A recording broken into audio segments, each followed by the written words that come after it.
السلام علیکم ورحمۃ اللہ وبرکاتہ۔ نحمده ونصلي على رسوله الكريم، اما بعد فاعوذ باللہ من الشیطان الرجیم، بسم اللہ الرحمن الرحیم۔ ان الانسان خلق هلوعا اذا مسه الشر جزوعا واذا مسه الخیر منوعا، صدق اللہ العظیم۔ اللہ رب العزت نے انسان کو جو زندگی عطا فرمائی ہے، اس زندگی میں انسان کو خوشیاں بھی ملتی ہیں، حالات اچھے بھی ہوتے ہیں، غم بھی آتے ہیں، بیماریاں بھی آتی ہیں، تکالیف بھی آتی ہیں۔ کبھی انسان کے پاس بہت پیسہ ہوتا ہے، کبھی انسان مالی حالات میں بہت پریشان ہوتا ہے، کبھی رزق اللہ بہت زیادہ دیتا ہے، کبھی رزق کو تنگ کر دیتا ہے۔ کبھی انسان کے گھر کے حالات بہت اچھے ہوتے ہیں، کبھی انسان کے گھر کے حالات بہت تکلیف دہ ہو جاتے ہیں۔ یہ ہر انسان کی زندگی کے یہ سب اتار چڑھاؤ ہیں، یہ نشیب و فراز ہیں، ہر انسان کے اوپر آتے ہیں۔ یہ انسان، اس کی عجیب نفسیات اللہ نے قرآن میں بتائی ہے کہ جب حالات اچھے ہوتے ہیں تو یہ اللہ کی طرف رجوع کرتے ہوئے شکر نہیں کرتا۔ جب حالات اچھے ہوتے ہیں، جتنے اچھے بھی حالات بتائے، اس وقت یہ اللہ کی طرف رجوع نہیں کر پاتا، شکر ادا نہیں کرتا۔ اور جب مشکل حالات آتے ہیں تو پھر یہ صبر نہیں کرتا، پھر یہ برداشت نہیں کرتا۔ اور یہ سارے حالات بنانے والا اللہ، سارے حالات بندے کے اوپر یہ لانے والا اللہ، اور اللہ نے انسان کو پیدا ہی ایسا کیا ہے، اس کے حالات کو بھی اللہ نے ایسا ہی بنایا ہے۔ لیکن سوال یہ ہے کہ حالات کو پیدا کرنے والا بھی اللہ، مشکل حالات، تکلیف دہ حالات، بیماریوں کے حالات، رزق کے حالات، بچوں کی پریشانیاں، بیوی بیمار، بچے بیمار، والدین بوڑھے ہو گئے، ان کو سنبھالنا، اور دوسرے حالات۔ سوال یہ ہے کہ انسان کو اس حال میں کیا کرنا چاہیے، ہمیں قرآن حکیم کیا رہنمائی دیتا ہے۔ بس آج کا یہ موضوع ہے، ہماری ذمہ داری کیا، ہمیں کیا کرنا ہوگا۔ اللہ تعالیٰ نے قرآن مجید کے اندر ہمیں ہر حال کے لیے رہنمائی عطا فرمائی،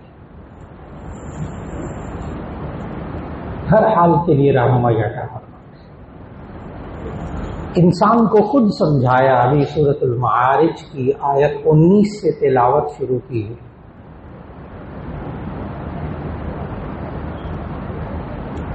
اور اس سورہ معارج میں اللہ تعالیٰ نے آیت نمبر 19 سے یوں فرمایا کہ ان الانسان خلق ہلوعا، کہ بے شک اس انسان کو بڑا کم ہمت، بے صبرا، چھوٹے سے دل والا پیدا کیا گیا ہے۔ خالق کہہ رہا ہے، یہ ہے ہی ایسا، اس کو بنایا ہی ایسا۔ آپ کے ذہن میں بھی آئے گا نا، جب بنایا ہی ایسا تو ہمارا کیا قصور؟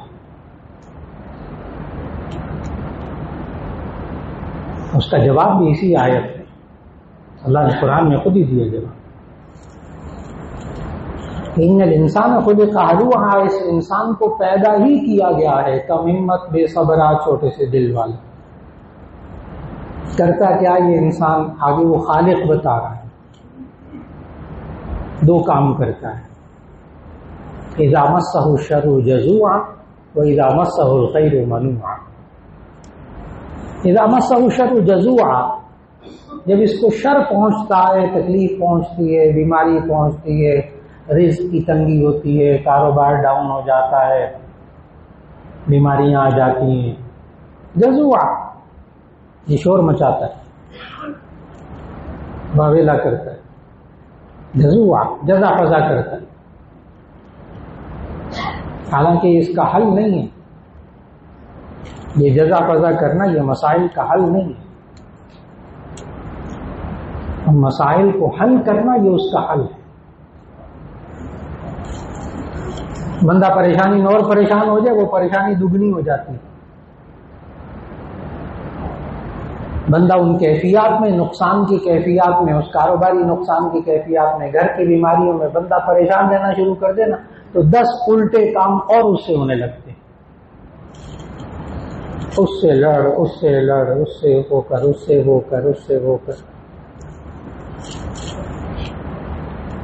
میرے پاس نہیں ہے تو اس کا ناجائز مال کھا، اس کا ناجائز مال کھا، اس سے ادھار لے، اس سے قرض لے، اس کو مال کھا کے پتہ ہی نہ چلے، وہ اور راستوں میں پڑ جاتا ہے۔ سوال یہ کہ اللہ کیا کہتا ہے، وہ خالق کیا کہتا ہے؟ تو ایک تو بندہ جب پریشانی میں ہوتا ہے تو کیا کرتا ہے، اذا مسہ الشر جزوعا، تو یہ شور مچاتا ہے، اللہ کے خلاف شکوے، لوگوں کے خلاف شکوے، اور فلاں کے خلاف شکوے، لمبی باتیں کرتا ہے۔ وَإِذَا مَسَّهُ الْخَيْرُ مَنُوعًا، اور جب اس کو خیر پہنچتی ہے، یہاں تمام مفسرین نے سورۃ المعارج کی اس آیت کے اس لفظ کا ترجمہ کیا ہے مال و دولت، خیر، مال و دولت، اچھے حالات، جب اس کے حالات اچھے ہوتے ہیں، مال و دولت ہوتا ہے، پیسہ آتا ہے، گھر کے حالات سب ٹھیک ہوتے ہیں، سب کچھ ٹھیک چلتا ہے، منوعا، تو یہ روک کر بیٹھ جاتا ہے، یہ میرا مال ہے، اس سے کوئی فائدہ نہیں اور اٹھا سکتا، پھر یہ انسان اسی میں تکبر بھی کرتا ہے، اس میں اکڑتا بھی ہے، اس میں دوسرے انسانوں کو انسان بھی نہیں سمجھتا، وہ پھر اس میں مبتلا ہو جاتا ہے۔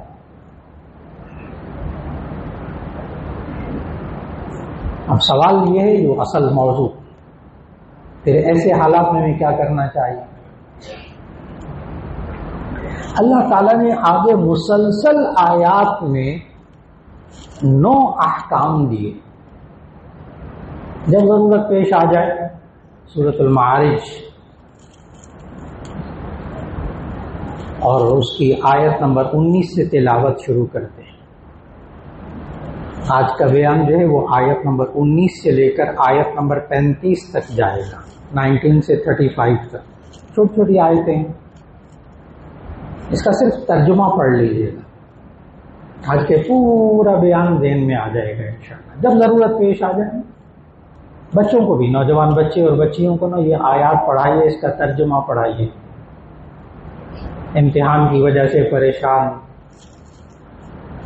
رزلٹ کی وجہ سے پریشان، نمبر کم آ گئے تو پریشان، کسی سبجیکٹ میں کمزور ہے تو پریشان، یہ وہی سمجھ سکتے ہیں جو آج کل بچوں کو امتحان دلوا رہے ہیں، یہ گھریلو پریشانیاں اور طرح کی ہے، یہی ہے کہ اس میں بھی ان کو بچوں کو یہ آیات پڑھا کر ان کا ترجمہ پڑھنا ہوگا کہ خالق نے ہمیں کیا کہا، ہمیں اس میں ان حالات میں کیا کرنا چاہیے۔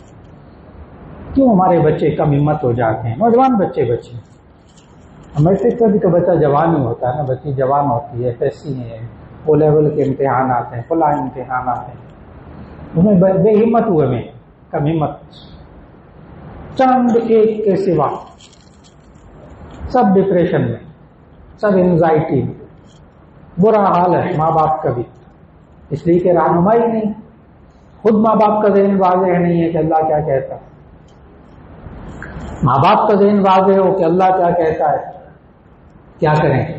نمبر 1 انہی آیات کے فوراً تسلسل ان 9 کاموں میں سے نمبر 1 کہ اللہ نے کہا کہ یہ انسان اس طرح کرتا ہے، جب اس کو تکلیف پہنچتی ہے، شور مچاتا ہے، جب اس کے حالات اچھے ہو جاتے ہیں، خیر کے حالات ہوتے ہیں، پیسہ ہوتا ہے، نعمتیں ہوتی ہیں، صحت ہوتی ہے، منوعا، تو یہ روک کر بیٹھ جاتا ہے، کوئی فائدہ نہیں اٹھائے گا اس سے، پھر کیا کریں؟ نمبر 1 الا المصلین الذین هم علی صلاتهم دائمون، خالق کہہ رہا ہے مگر وہ لوگ کہ جو نماز پابندی سے پڑھنے والے ہوتے ہیں وہ ایسے نہیں ہوتے، مگر وہ لوگ جو نماز پڑھنے والے ہوتے ہیں پابندی سے وہ ایسے نہیں ہوتے۔ انسان کو پیدا ایسے ہی کیا ہے، اب سوال یہ کہ یہ کیا کرے، یہ کیا کرے، اس کا کیا قصور ہے؟ اس کا قصور یہ ہے کہ یہ نماز نہیں پڑھتا۔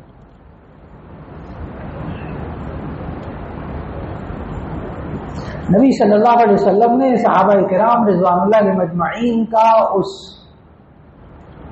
اسلامی سلطنت کے اندر ان کا ذہن بنایا، ایک 5 وقت کی نماز، ٹھیک ہے 5 وقت کی نماز سب صحابہ ادا کرتے تھے، ایک کچھ اور بھی سکھایا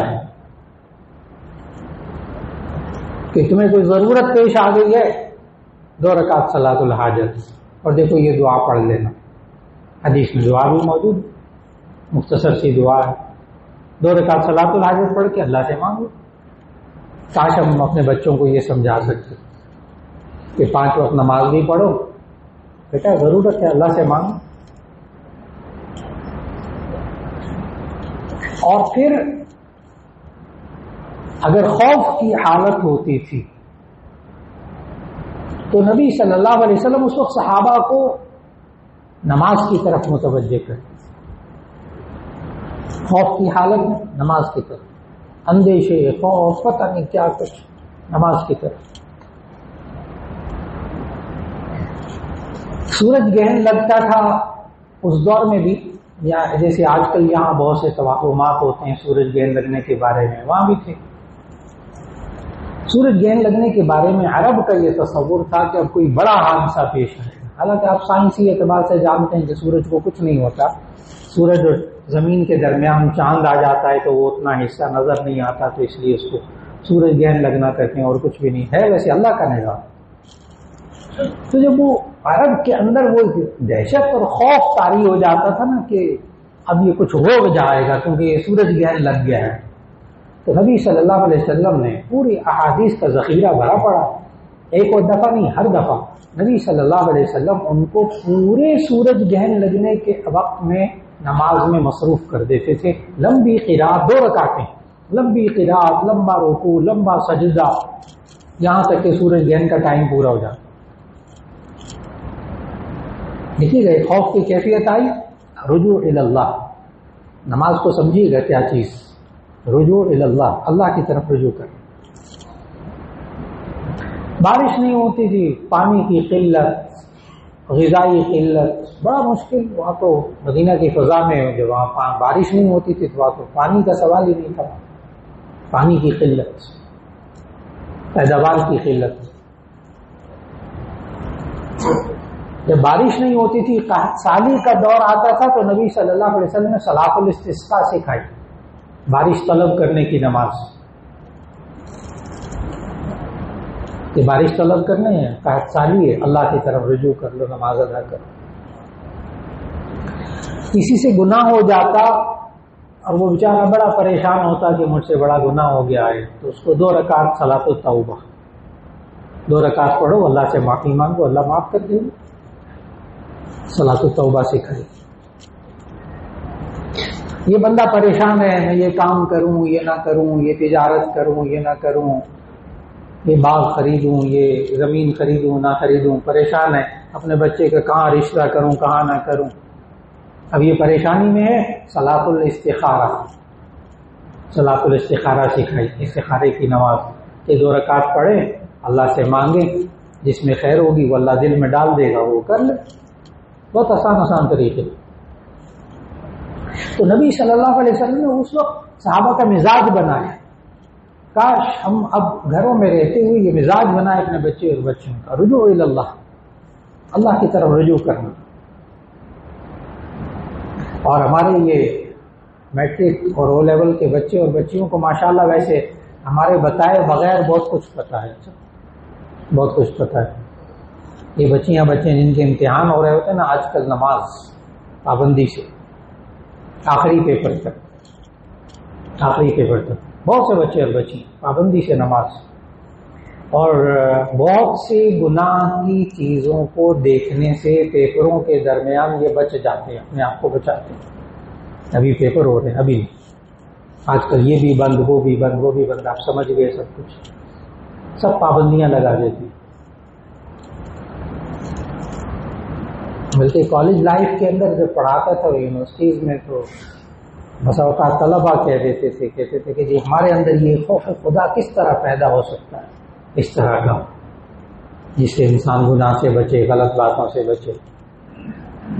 تو میں ان سے یہی عرض کرتا تھا کہ میں نہیں بتاؤں گا آپ کو خوف خدا کیسے پیدا ہوتا ہے۔ کہنے کہ نہیں سر، آپ ہمارے استاد ہیں، آپ کو چاہیے کہ بتائیں۔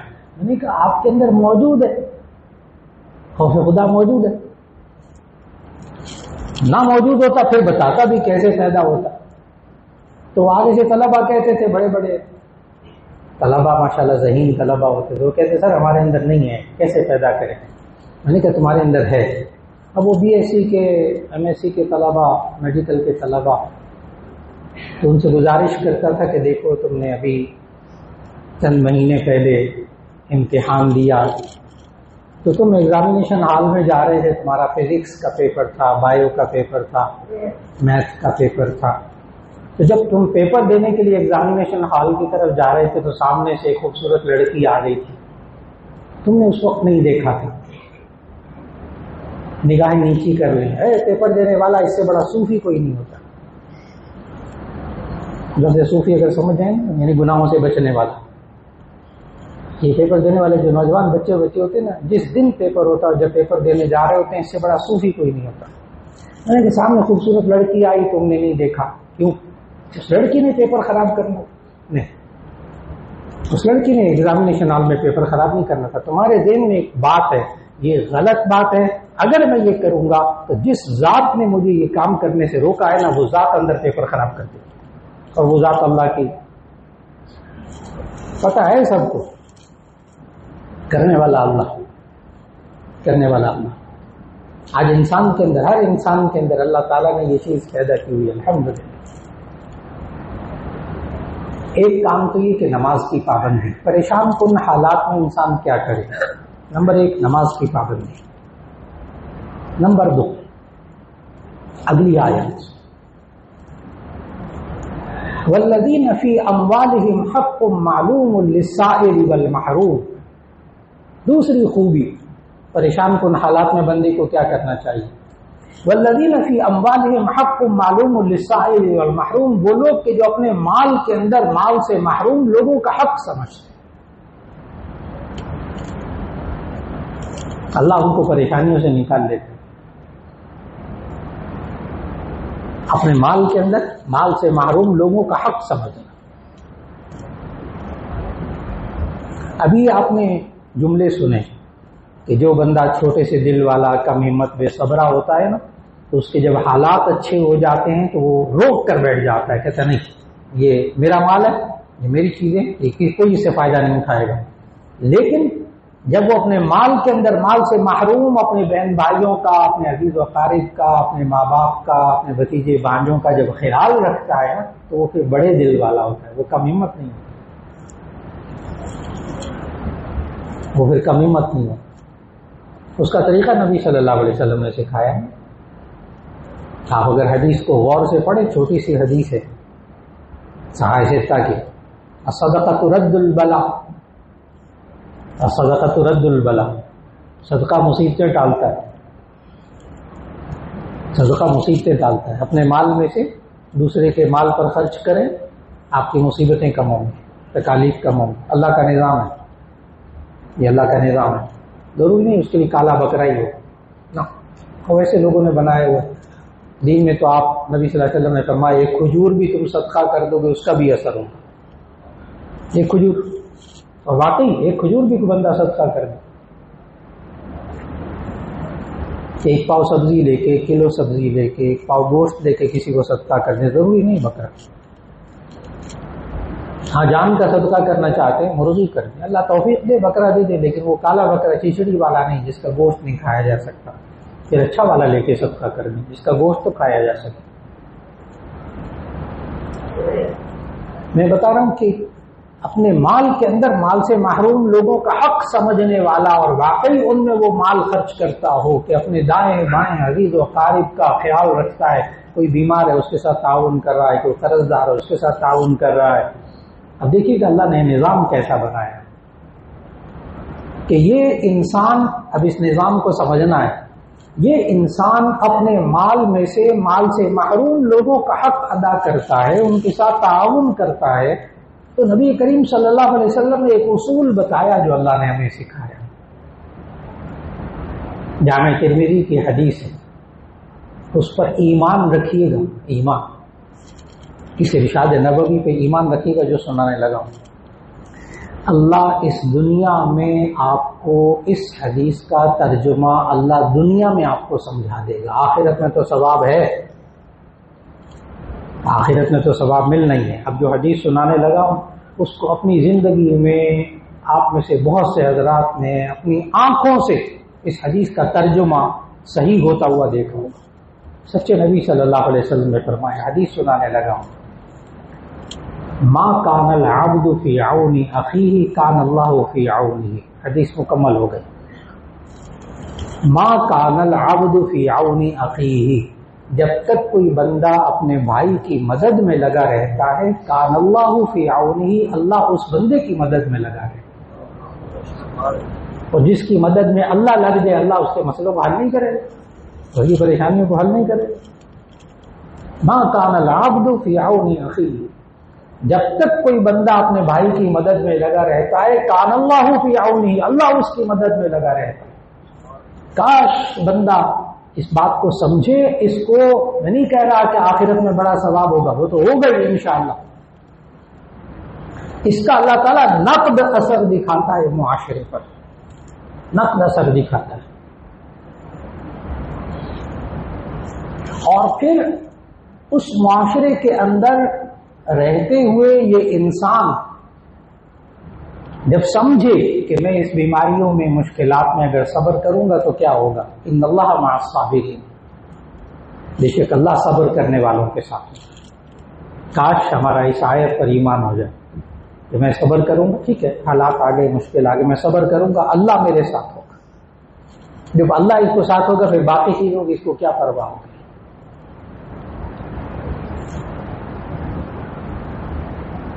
تو ایک خوبی کہ الا المصلین الذین هم علی صلاتهم دائمون, مگر وہ لوگ جو نماز کی پابندی کرتے ہیں. نمبر 2, والذین فی اموالہم حق معلوم للسائل والمحروم, مال سے محروم لوگوں کا حق سمجھتے ہیں اپنے مال کے اندر. نمبر 3, والذین یصدقون بیوم الدین, وہ لوگ جو روز جزا پر ایمان رکھتے ہیں, آخرت پر ایمان رکھتے ہیں. میرے اعمال کا بدلہ اللہ آخرت میں مجھے دے گا. آج انسان جب بھی مایوس ہوتا ہے نا اس زندگی کے اندر, جب بھی مایوس ہوتا ہے صرف ایک وجہ سے, اور یہ بندوں سے توقعات لگا کے رکھتا ہے. بندوں سے جب ہوتا ہوا نہیں دیکھتا تو مایوس ہوتا ہے, اور پھر اللہ کی رحمت سے بھی مایوس ہو جاتا ہے. آج وقت کا بہت بڑا تقاضا, اپنے نوجوان بچے اور بچیوں کو مایوسی سے نکالیے. خود ماں باپ بسا اوقات مایوسی میں مبتلا کرتے ہیں. یہ مستقل آگے موضوع ہے یہ والا, اس آیت تک میں رک رہا ہوں کہ ہم کیسے معاشرے میں رہتے ہوئے اپنے نوجوان بچے اور بچیوں کو مایوسی سے نکالیں, نوجوانوں کو, اور کیسے ہم ان کو ہمت دلائیں اپنے معاشرے کے اندر, زندگی گزارنے کے اصول کیسے سکھائیں. اللہ تعالیٰ توفیق دے تو انشاءاللہ اس موضوع میں جو باقی اجزاء ہیں وہ انشاءاللہ آئندہ ملاقات میں اللہ توفیق دے گا اس کو مکمل کر دے گا. اللہ رب العزت ہمیں پریشانیوں سے محفوظ رکھے, بیماریوں سے محفوظ رکھے, کاروباری مالی نقصانات سے اللہ محفوظ رکھے, جسمانی روحانی نقصانات سے اللہ محفوظ رکھے. بالفرض آ جائے تو پھر اللہ ہمت دے, پھر اللہ ہمیں وہ کرنے کی توفیق دے